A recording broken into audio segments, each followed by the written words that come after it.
We are joined now by Congressman Chip Roy of Texas. Let me dive ahead right off the top into the most divisive issue in the state of Texas today.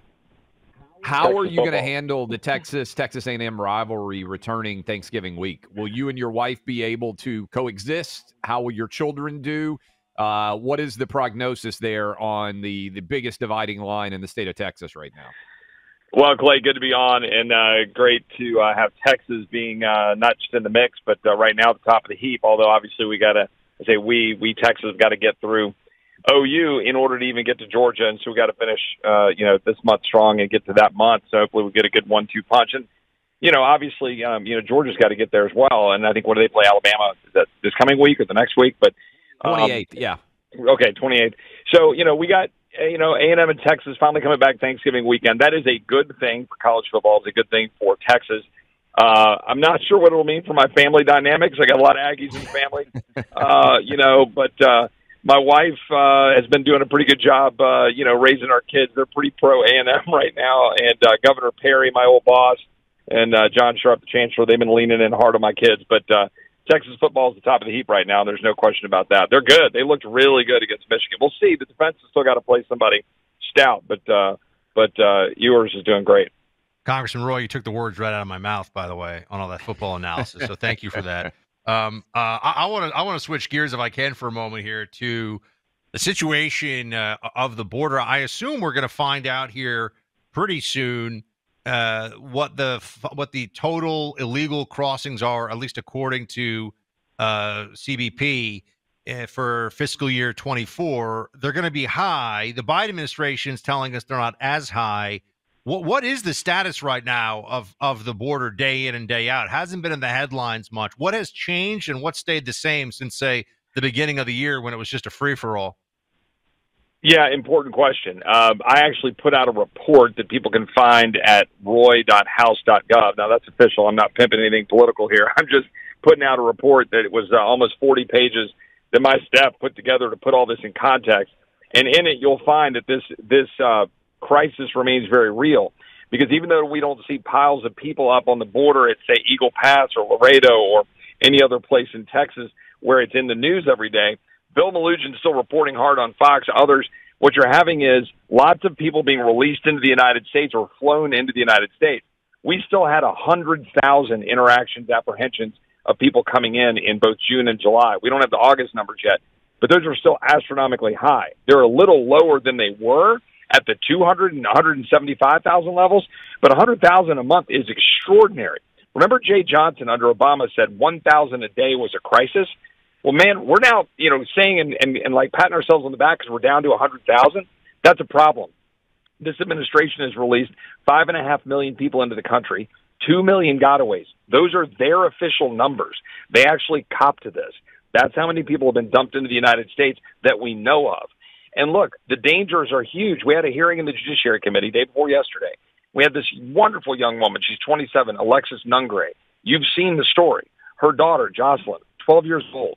And I know you guys, your dads, I've got a daughter that's very similar in age to Jocelyn. And she was, Alexis woke up and her daughter was gone. And she finds out her daughter had been gagged, bound, and murdered and raped by 2 Venezuelans who were specifically released under so-called parole into the United States. So to all the listeners out there, it's not just about people walking across the Rio Grande. There are thousands, actually the vast majority of these people are being released into the United States in a system, methodically, under the CBP One app, using our laws, bastardizing our laws to dump people in the United States. And now you got 20,000 Haitians hanging out in Springfield, Ohio. Chip, you're talking about the border situation. You've been in politics a little while. Can you ever remember anybody completely flip-flopping their opinion on as many issues as Kamala Harris has? From the border, where she now favors a wall, to EVs, where she no longer favors a mandate, to fracking in Pennsylvania, which she's now in favor of.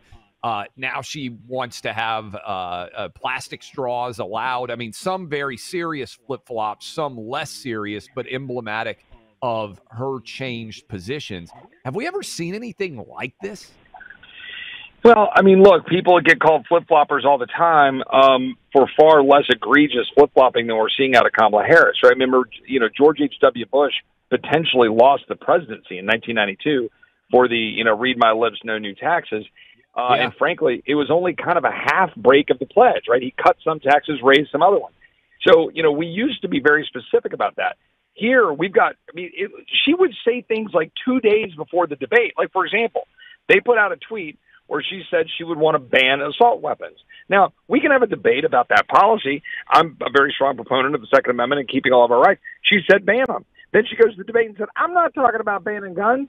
Yes, you are. You literally are. You tweeted it out 2 days before. So, but you had no fact check from ABC. And look, I'm not one to point the finger and go, oh my God, it's all because of ABC. No, look, we all know the media is biased.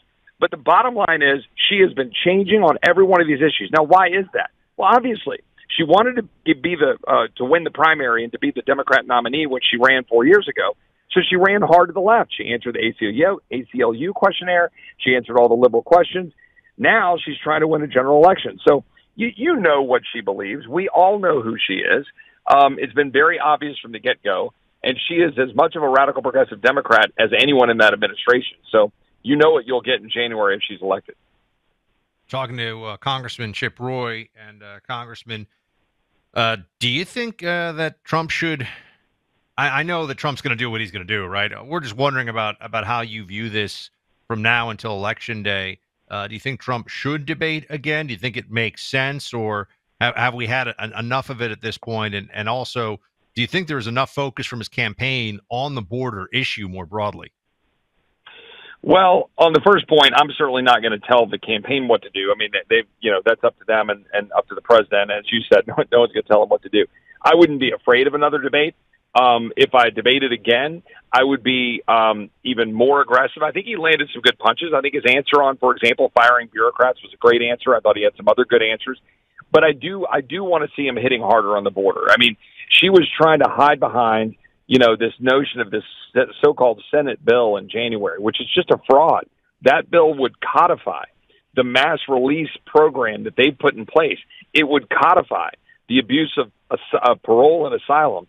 Parole specifically. Wait, actually, Congressman, can I jump in really quick? This is important. Yeah. You talk about parole, and I've been looking into this too for how this affects the migrant, invasion and what's going. Can you tell me, what does that mean? People have this CBP-1 app abroad.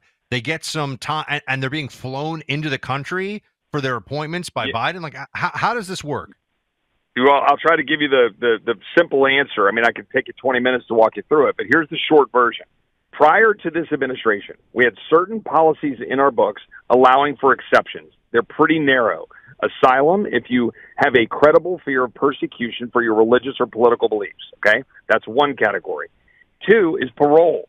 On a case-by-case basis, the statute literally says, case-by-case, we're supposed to make a determination if there's a reason to parole you temporarily into the United States for some reason.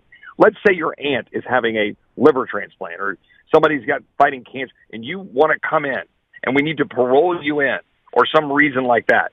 But what they've done is taken that little exception and they've now turned it into a wide program that is not case by case, but rather it's being done across the board to dump literally hundreds of thousands, millions of people in the United States in violation of the law. They actually built an app, you referred to it, the CBP-1 app, where people put their name in and they basically come to the border and they're like, okay, you're paroled in. Here's your date and your notice to appear in court in July of 2032. Literally, we're giving out dates well into the 2030s now. It's a fraud. It's a bastardization of law. And in the process, we have zero vetting. I say zero, negligible vetting, because Border Patrol is strained, and we don't allow them to do their job in the first place. So now you have, 35,000 Chinese nationals. You have significant numbers of known terrorists on the watch list. You have criminals like the guy released in Buffalo who killed 23 Peruvians, and we just found him in Buffalo, but we released him into Roma, Texas, and he ended up there. And then all of these deaths, Kayla Hamilton, Rachel Marin, Jocelyn Nungare, right? I mean, I could go down the list. How optimistic are you about how Texas is going to vote, Congressman? I feel good about Texas, but we need to show up. Like, we have got to get out there. I mean, look, the Senator Cruz's race, I mean, right now, I think if you look at the polls, it's a single-digit race, probably mid-single digits. So you need President Trump to do well, and everybody needs to show up. I mean, We have people moving to Texas who share our values. We have people moving to Texas who do not share our values. We have people that have been released into the United States illegally. We're trying to prevent non-citizens from voting. Our Democrat colleagues won't work with us on that, other than 5 who voted for the bill. So we've got a lot of work to do. And as President Trump has said, we need to win too big to rig.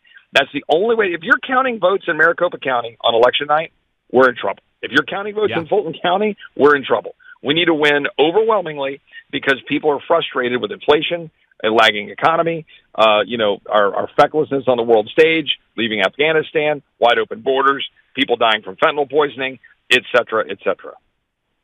Congressman Chip Roy, I will see you maybe down at that Texas game against Georgia in Austin.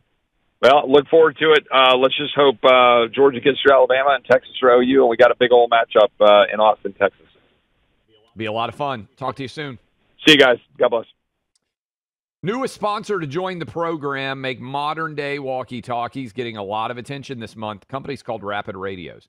Rapid Radios walkie-talkies deliver connections when crisis hits. These push-to-talk devices have a one-button function that allows you to communicate with your family wherever they are. With the threat of cyber attacks on our infrastructure and the number of weather-driven outages we've had, you can rely on Rapid Radios to provide communications nationwide. Rapid Radio is perfect in an emergency, instant push-to-talk communication, providing clear contact nationwide. They hold a charge for up to 5 days, not a subscription or a monthly fee ever. Rapid Radio is 100% American-owned business, everything made in America. For a limited time, go to rapidradios.com and get up to 60% off. There's free UPS shipping, free protection bags. Use code RADIO and get an extra 5% off. That's rapidradios.com, code RADIO.